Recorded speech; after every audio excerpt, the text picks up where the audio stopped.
Hello guys, for this video, we are going to talk about correlative conjunctions as the continuation to my previous video about conjunctions. So guys, if you like this video, don't forget to like and hit the notification bell para updated ka for my next video.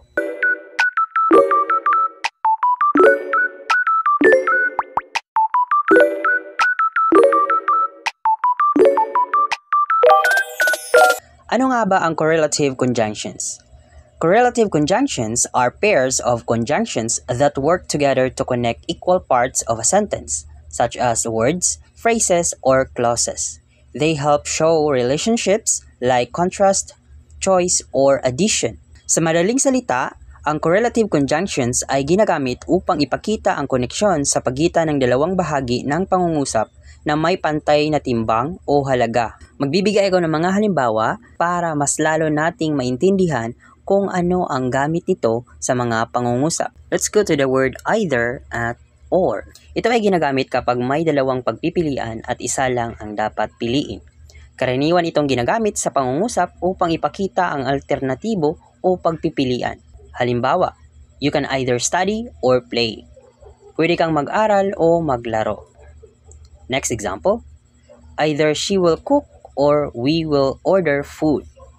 Either siya ang magluluto o tayo ay o-order ng pagkain.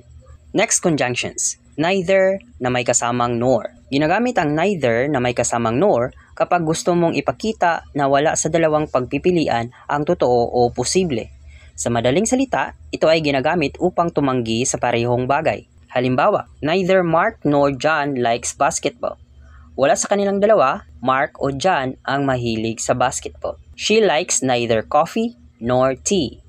Hindi niya gusto ang kape o tsaa. Another conjunctions, both at may kasamang and. Ito ay ginagamit upang ipakita na parehong bagay, tao o idea ay kasama o totoo sa isang pangungusap.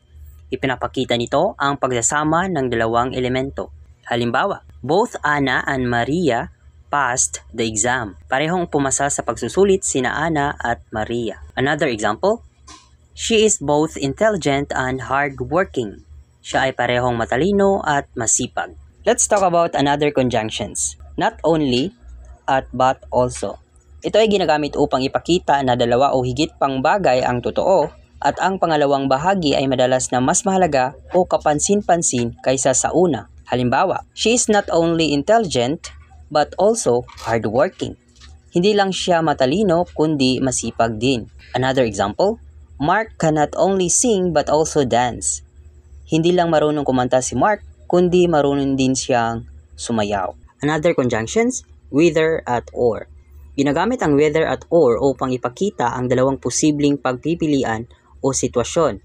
Karaniwan itong ginagamit sa mga pangungusap kung saan hindi sigurado kung alin sa dalawang posibilidad ang mangyayari o totoo. Halimbawa, I don't know whether she will come or not. Hindi ko alam kung darating siya o hindi. Another example, whether you like it or not, we have to follow the rules. Gusto mo man o hindi, kailangan nating sundin ang mga patakaran. Another conjunction, such at that. Ginagamit ito upang ipakita ang matinding epekto o resulta ng isang bagay, tao o pangyayari. Ipinapakita nito na dahil sa isang katangian o kondisyon, may nangyaring partikular na resulta. Halimbawa, it was such a beautiful place that we took many pictures. Napakaganda ng lugar kaya kumuha kami ng maraming litrato. Another example, she spoke in such a low voice that we could hardly hear her. That's all for this video guys, and for my next video, we will talk about another parts of speech, and if everything is done, we will proceed to the 12 tenses of the verb for my future videos. So guys, keep on watching and never stop learning.